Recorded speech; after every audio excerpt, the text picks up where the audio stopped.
I've settled into my old curmudgeon kind of hermit life and been quite fine with it. Hello. This video is for you if you are 40, 50, 60 plus, single, happily single, but open to the possibilities of love, true love's kiss might come your way. I'll be 60 in 2 weeks, and I'm fine. I've been single for most of my life and fine with it. But, every now and then, I see those couples on YouTube, and not the celebrity couples or the showy couples, but just regular people, normal looking, not glamorous people who are happily coupled and sharing interests and supporting each other. And, I would like that. That sounds great. Sign me up. I thought I would go over a couple of my over 40, over 50 dating experiences. Honestly, there haven't been many. I'm going to talk about 3 today.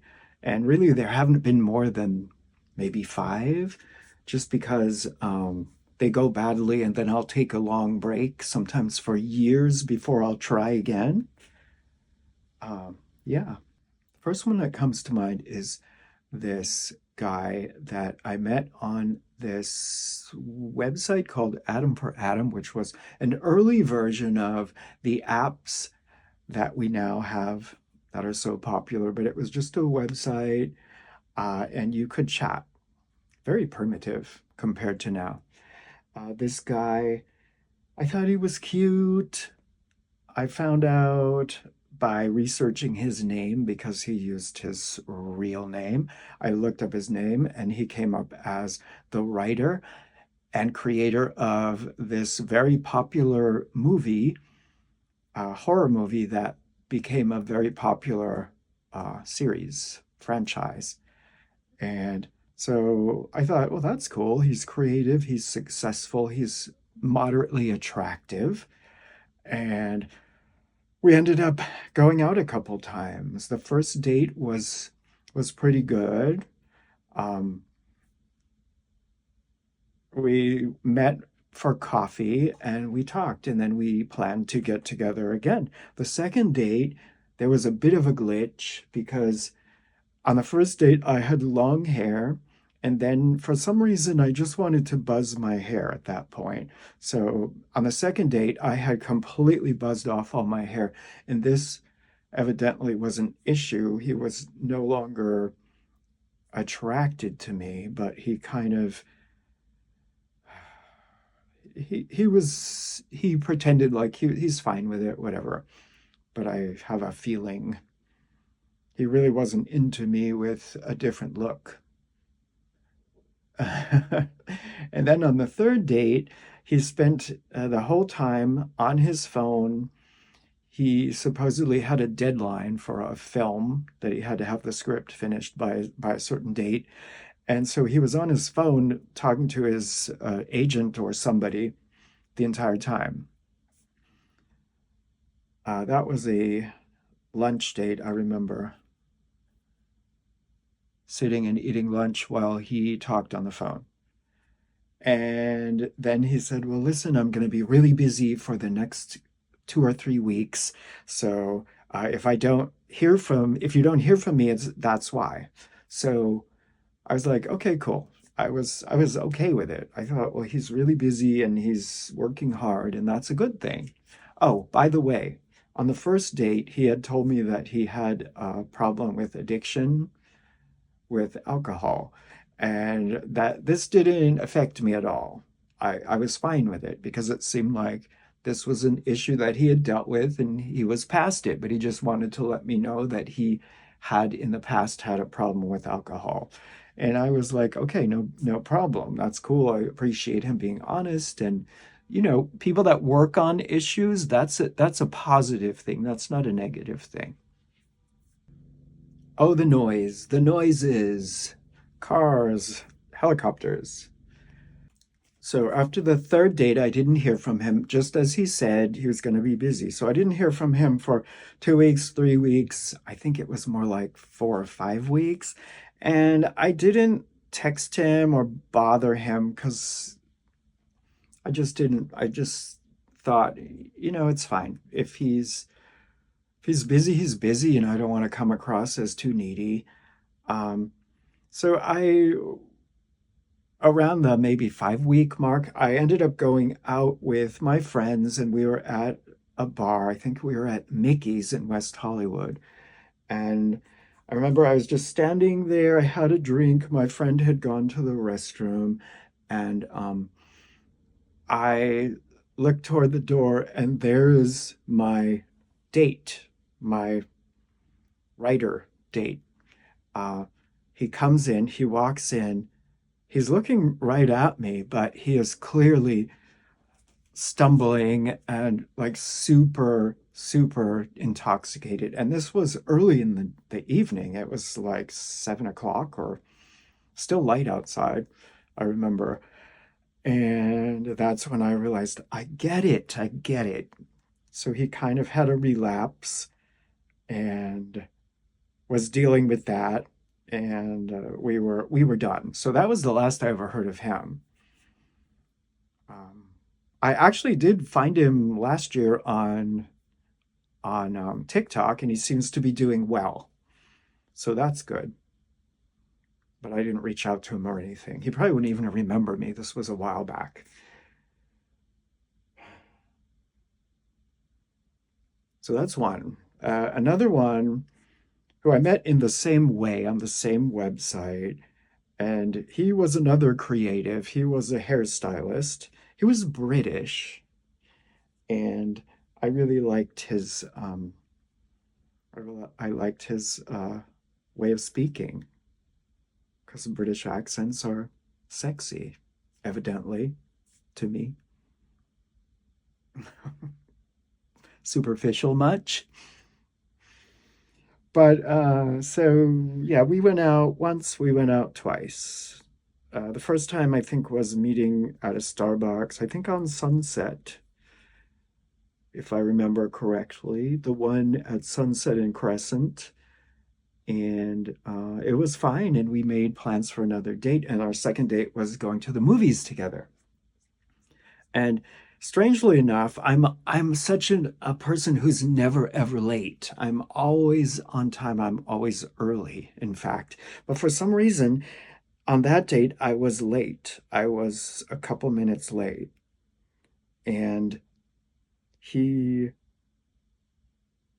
got kind of upset and he was uncomfortable and he was all nervous because we were late and we walked into the movie and we didn't miss any of the movie, just the previews. But it was so unlike me too, which is odd.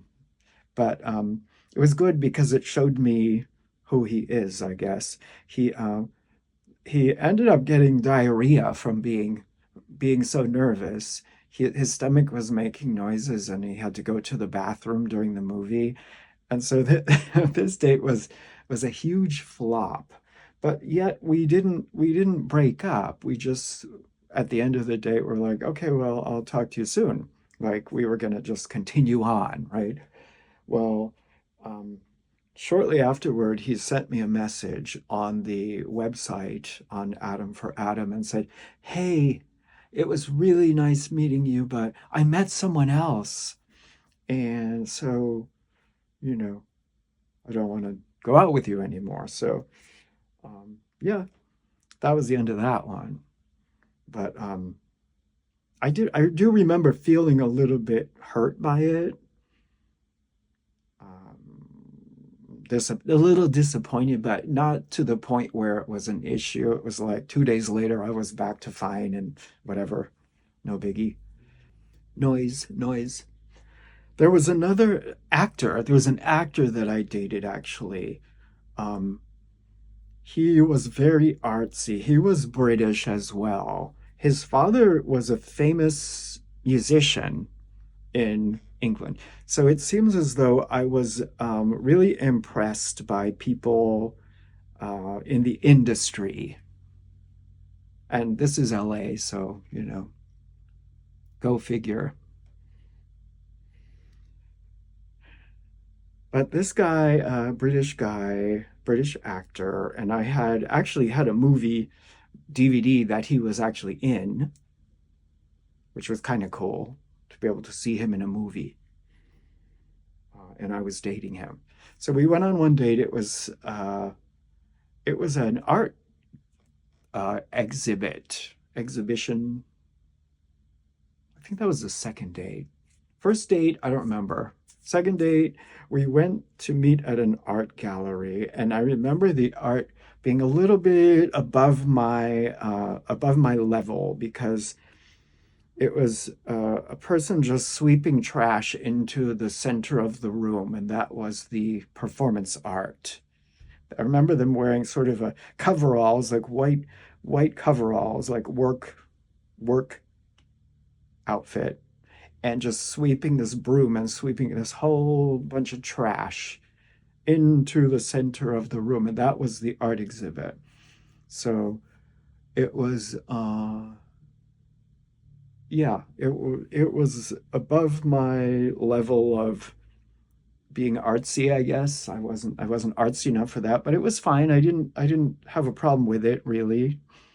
Then a bunch of his artsy friends had a party, so he brought me to this party with a bunch of his artsy friends at this loft downtown LA, and he wanted to do coke.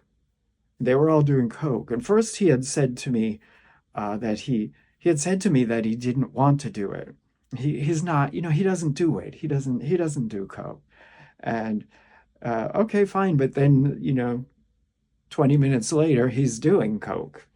And I didn't do any because I was afraid. I've always been afraid of drugs because I feel like my mind is disordered enough and I don't want to mess it up any further. But so he did drugs, and then that was kind of the last. I kind of I kind of stopped contacting him because, and he didn't contact me either. So I guess he kind of knew, like, oh, this isn't going to be a good match. Um, yeah, so it was the end of that one. And honorable mention goes to the time that I catfished this guy. Uh, I had the years had gone by, and now we had an app called Scruff. And so I had a picture on there, a couple of pictures, and they were my best pictures, but they happened to be about maybe 5 to 7 years old. And I had my long hair, which people seemed to like. And I had cut that off by that point, but I didn't have any of the short hair pictures, did I? And so I met this guy, I was chatting. He was at the gym actually, and he chatted me up. I said hi, and he chatted me up and wanted to get together. So we made a date to meet at this coffee shop. This coffee shop, I think it's called Coffee for Yeti or something like that. It's right off of La Brea, or it's on La Brea. Um, so we met, and needless to say, when he saw me, he was not happy because I didn't look like my picture. I looked probably 5 years older and in bad lighting. Of course, I'm going to put pictures with good lighting on my app profile, but no, it was the harsh light of day, West Hollywood lighting, and didn't look like my picture, and he was so irritated. It was horrifying. I remember just feeling hot. Like I feel like my face probably was bright red the whole time because I just knew that he was hating me. And he went through with the date. Um, I I got him I got myself for some reason a turmeric latte instead of a coffee. I don't know why, but and then he's like, I said, what would you like? And he said, I'll have that too. And so I got him one, but then we sat down. He didn't even drink it because he was like, what is this? And turmeric latte, it's like bright orange and tastes like dirt kind of, like spicy dirt. Yeah, he was not having it. He was not into me. And after about a couple minutes of me torturing myself and trying to talk to him, and he was kind of just giving one word answers, and he clearly was so irritated with me. And I don't blame him. This was clearly 100% my fault. And so after that, I said goodbye. I knew we would never see each other again. As I was walking back home, oh man, I was like, I'm never doing this again ever. I actually deleted the app when I got home. I was like, oh my God, no, I can't. I couldn't face it. It was just so humiliating. And I brought it on myself. So that was probably 2018 or 19, and that was the last time I dared to put myself out there for a potential date. So since then, I mean, I haven't been pining away lonely. I've settled into my old curmudgeon kind of hermit life and been quite fine with it. I mean, I have a small group of friends and occasionally we'll go out and do something, but even that, like if they're doing something that I don't want to do, like for example, today they're going to see The Fall Guy and they said, do you want to go? And I'm like, no, I don't really care to see that movie, so I'm gonna just not go. I mean, I'm fine with going or not going, but I'm not gonna go do something that I don't really care to do just so I can have a night out. Anyway, um, yeah, so I am open to the possibility of going on a date in the future, but I don't need it. I mean, some reasons why it would be a bad date. I tend to be quite introverted and set in my ways, and I like to do what I like to do. I'm used to having the run of my house, so even though I have a housemate, I'm clearly in charge of this house. All the decor, for the most part, 99% is mine. And yeah, that wouldn't fly probably in a partnership, a true partnership, like a relationship, marriage, um, yeah, compromise. And so maybe I'm not great at compromising. If I'm watching something on television, I want to watch what I want to watch. I want to watch the three body problem. And if you don't want to watch the three body problem, well, that's too bad. I'm watching the three body problem, and you can put your headphones on and be on your phone, you know? So maybe that's not the greatest. I'm not the greatest partner. Also, I've followed a plant-based diet for several years, probably 15 years now. But, in terms of traveling or going to restaurants, do you hear the dog barking outside? Noise, noise, noise, noise, noise. Um, yeah, in terms of traveling or going to restaurants, um, say you're dating someone and they want to go to Korean barbecue. Well, what am I going to eat there? I mean, I would probably go, but the whole time I would kind of be irritated. Um, yeah. So maybe communication would be the key there. I mean, I have to look at my past experiences and grow. I always say that I'm someone that wants to grow and learn and change, right? So these past dating experiences, it seems as though I was very into status and jobs early in the dating. Well, not early, but I was already in my mid 40s when I started this LA dating journey.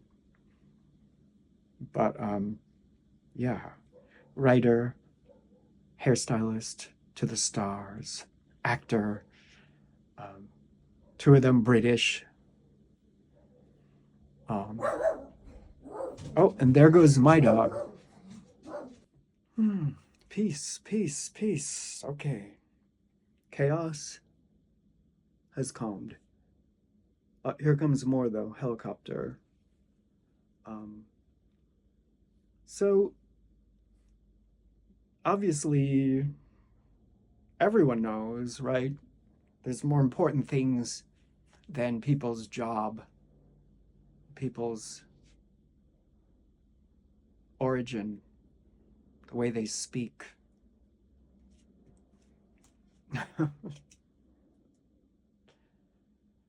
That's not basis for a relationship anyway. So all those failed, but um, that's not basis for a relationship.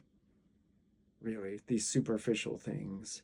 Also, clearly, catfishing will get you nowhere. Catfishing will get you traumatized and embarrassed. So don't do that. I mean, there are reasons I would be a good partner as well. I do uh, care.